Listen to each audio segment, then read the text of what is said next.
but then he asks to talk to him on speakerphone. Yuta tries to keep it professional by asking about work, but Homer cuts straight to the chase and asks how hot Moriko looks.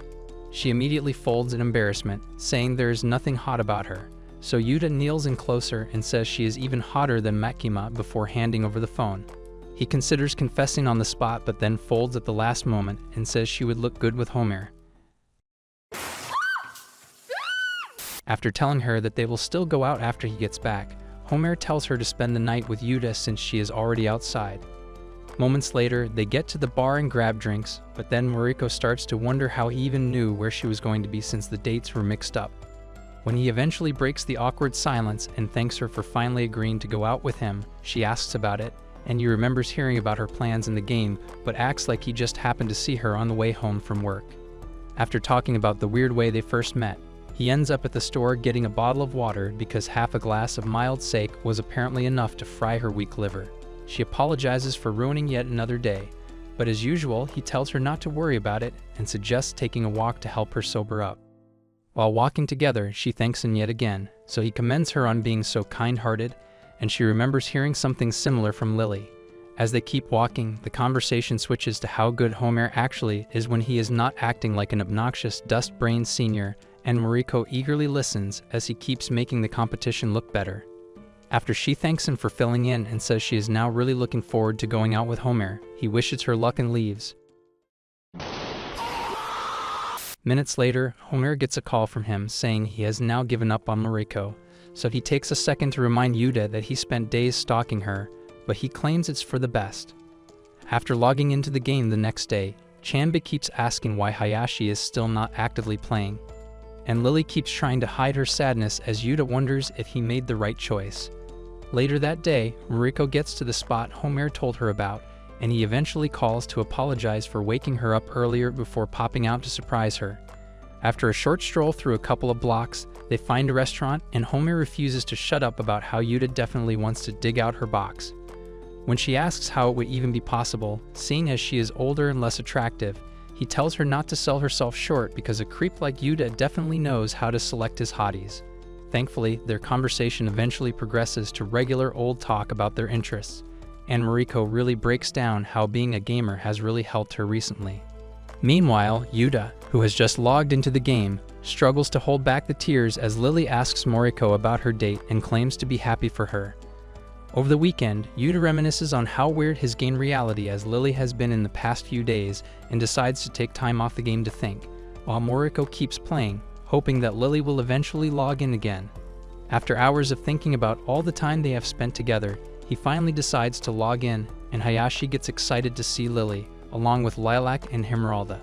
Lily then says she wants to look through her stuff instead of doing the usual quests, so they all agree to do it with her since she hasn't really been active recently. Moments later, she starts testing out the outfits, and Hayashi can't seem to get enough of how good she looks, while Lilac gets jealous of her endless collection and wishes she wasn't such a miserable brokey.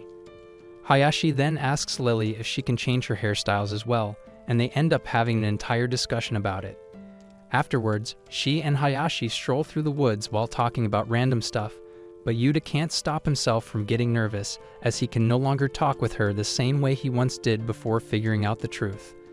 Once they get to the tree, she explains that her recent absence was because of some personal issues, so Hayashi expresses his concern before thanking her for all the advice she has given him and also explaining how she almost ruined her first date by going a day earlier. As he explains what happened on both dates, Yuta starts getting red in the face as he realizes that he has mostly been talking about himself. Hayashi further says that being with Yuta reminded him of her, and Yuta almost admits that it has been him the entire time, but he stops himself again.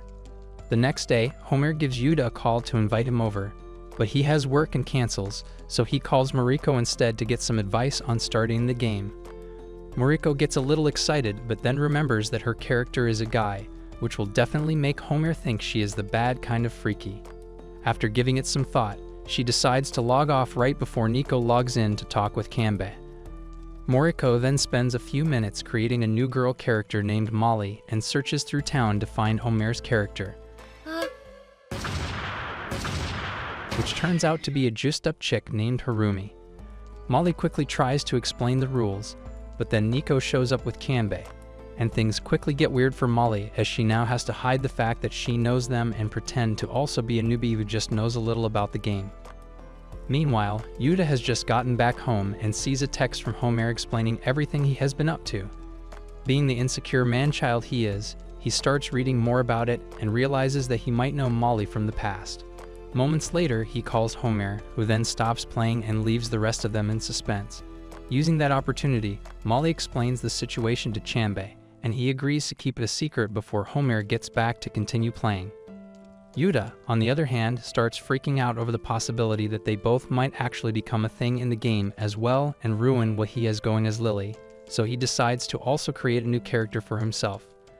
While working on his character and thinking about Molly's younger version, Yuta takes a trip down memory lane to the day of his adoptive parents' funeral.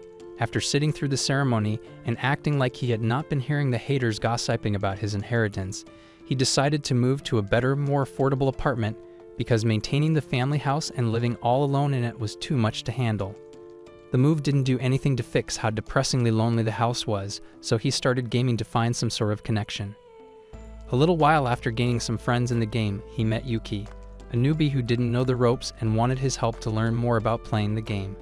Completely adopting his new character named Hearth, he gladly agreed to help her out and would always wait until weekends because that was the only time she would be free enough to go hunting with him. After hours of playing around, she would tell him about always wanting to quit her job in the real world, but not being able to because of how stressful it was dealing with all the new employees and how useful she was to the company. He suggested talking to HR or getting some help, but she said it was not as easy and decided to continue giving her all to the job. Unfortunately, that particular weekend was the last time he played with her. Yuta begins considering the fact that it could have been Moriko back then, but he decides to instead focus on finishing up the character he is creating. Meanwhile, back in the game, Molly and the others get surprised that Harumi has already managed to level up, and Homer finally logs back in again before apologizing for always vanishing during the game. He then asks them to wait so Yuta can finish his character, and they decide to kill time by talking until he logs in with the same name from back then. After Molly casually greets him, he calls himself stupid for thinking Moriko is the same Yuki from back then, but he also realizes that she is now talking to him and not Lily, who she still doesn't know is actually him. With introductions out of the way, he asks Harumi about the abnormal decision to become a character with milkers and biceps bigger than his head. Hours later, Molly gets confused by Hearth's name and gives up on trying to pronounce it to ask if he plays games regularly. After he says he actually enjoys games a lot. She gets excited and starts pressing him to know what his best games are, and he takes a moment to think before telling her about the game he played back then. That shocks her a bit, but then she asks for the pronunciation of his name and gets a rush of old memories when he says it. She thinks back to playing games with Hearth back then and being so excited by his calm attitude to the point that she actually started developing feelings despite not even knowing who he was in real life. Moments later, Chanbei and Nico see that Harumi has vanished again, and Molly gets back with Hearth, who then thanks them all for helping him out and logs out. After also logging out, Moriko starts connecting dots and can't stop thinking that Yuta is actually the same Hearth she once had a crush on, so she calls him. He gets shocked and picks up the phone, so she takes a moment to find courage before asking if he knew Yuki when he played the game all those years ago. After he says yes and admits to knowing it's her, she nearly loses consciousness but hangs on to explain how playing with him every day is why she is still so addicted to games. Yuta then considers telling her the truth about Lely, but she gets overstimulated, so he just keeps talking to her and explains how happy he is to finally be talking to her so freely. Hearing him say those words sends Moriko to nirvana, but she calms herself and asks if he was disappointed when he first logged in because she was a lot friendlier back when she started as Yuki. She further explains that it was all an act to cover up how sad she was in reality, but he says it's not a problem because he is the one who has been lying to her the entire time. Just as he confesses to actually being Lily, the phone dies and all she hears is what he said before that, so she sends a text that he sees in the office after signing in the next day. Later on, he stops by at the store and completely ignores Kazumi, but then Yashiro shows up and they end up talking a lot about work. On the way home, he runs into Moriko and immediately pulls the Ri's Master Special, causing her to get embarrassed because she came out dressed like Kanye on a random Tuesday. He then offers to share his food and takes her to a bench to get warmed up. After he reminds her of the first time they met each other in the store, she starts talking about how similar he is to Lily and says no one else makes her feel the way they both do.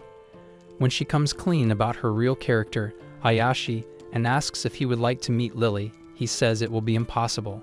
She apologizes for not remembering that he still has a job and other adult things to work on. He then says it has nothing to do with that and gets up before finally telling her that he has been Lily this entire time. 俺がリリーだからです。桜井さんが母さんでリリーさん Upon hearing this, Mariko's mind tries to understand how they can both be the same person and refuses to believe that she has just been too stupid to see what has always been right in front of her. Yuta then apologizes and says he never meant to make fun of her or make her look stupid, but she barely hears a word he is saying and continues scrambling her head to understand how it is even possible. He notices and tries calling out to her, but she calls for a timeout to stop her mind from blowing up before asking when he realized that she is Hayashi. After telling her about the night she mixed up the dates, he apologizes again, but she stops in and wonders what she would have done in his place. Meanwhile, he thinks she now sees him as a creep, and says he never once regretted playing with Hayashi before promising to quit the game and never play it again. As he turns his back and also promises to stay away from her, she stops him and says it doesn't have to go that far because she also lied about being a guy. They both then spend a few minutes apologizing to each other for being pathological liars, and she reminds him that Lily actually asked Hayashi for his friendship and didn't deceive him into it. After saying that she wants to keep playing with him, they walk to her neighborhood and she hands over his coat and scarf while thanking him for everything. He tries to walk her home, but she says it's not necessary and asks him to come online again soon so they can go on quests together. Days later, she logs in and wonders why he has still not come online ever since that night. She considers giving him a call, but the boss rat attacks Chanbei and Pokotaro. After leaving the dungeon, they agree that going on quests without a healer is stupid and ask Hayashi why he keeps spacing out in the game. He says it is only personal problems, so they offer to help if he ever needs someone to talk to about it. While Chanbei and Pokotaro start to realize that it is probably because of Lily's absence, Mariko decides to take a break and clear her head. At dinner the next day, Homer tries to mess with Yuta, but he barely reacts and just keeps trying to fight the alcohol until it knocks him out. Just then, Mariko gets a text and freaks out as she thinks it's from Yuta, but it's just Homer, who wants to know if she will be free to hang out tomorrow so he can talk to her about something important. The next day, Yuta wakes up and wonders how he got back home before seeing the note Homer left, telling him to head to the park after getting ready. A little while later, Mariko gets to a park bench and wonders why Homer is late, while Yuta also shows up and gives Homer a call to ask if he did anything fruity the previous night. After telling him that it's nothing to worry about, he explains the direction to the park bench where Mariko is waiting. Not realizing that he has been set up, Yuta keeps walking until they both see each other and freak out.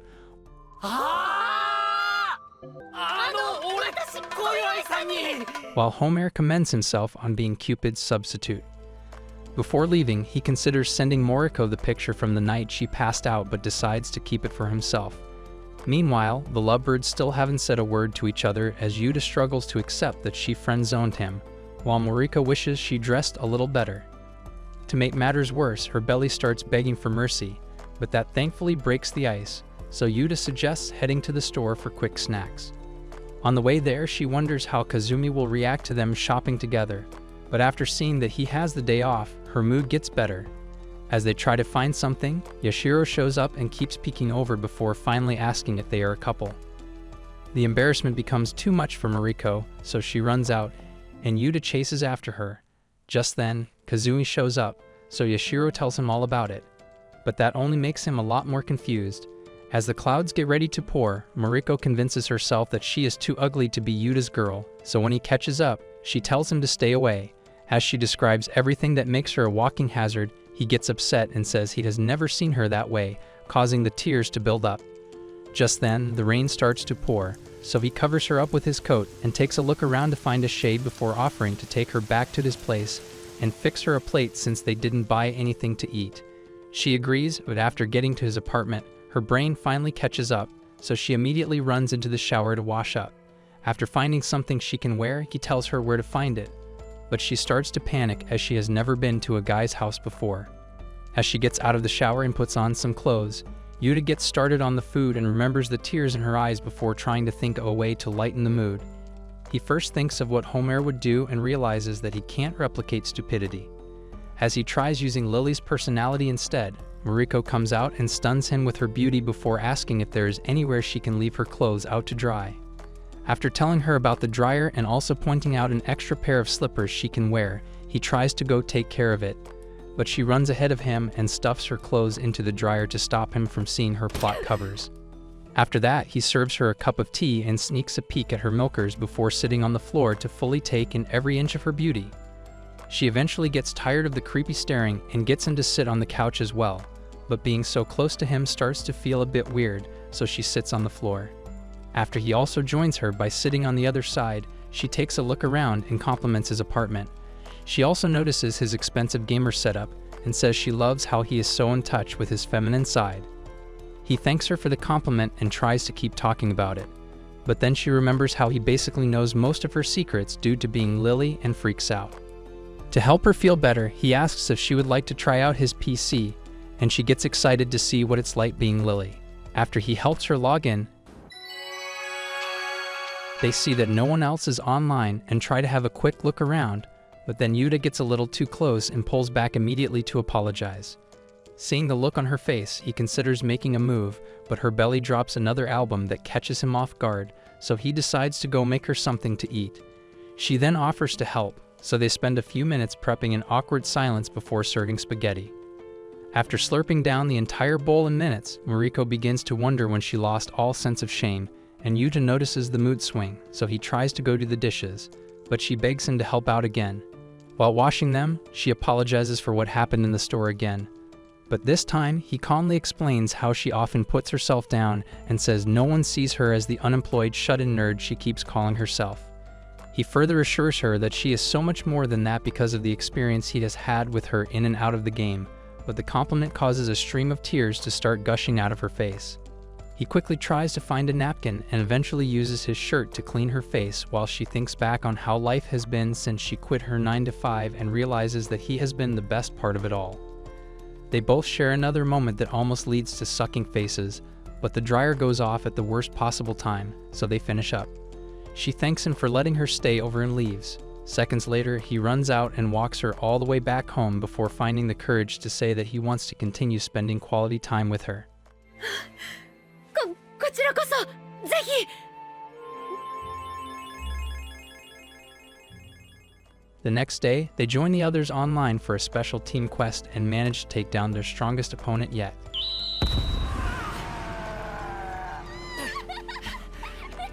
Later that night, they meet up the tree to stare at the moon and decide to do the same in reality before sleeping off. Days later, Mariko gets to a spot they agreed to meet at, but Homer shows up and says he knows all about their date. Yuta then shows up and says he regrets telling him, but Homer keeps teasing them before leaving. As they walk, Yuta grabs her hand with all the courage in his body, causing her to take his lead and accept that they are going to be more than gamer buddies.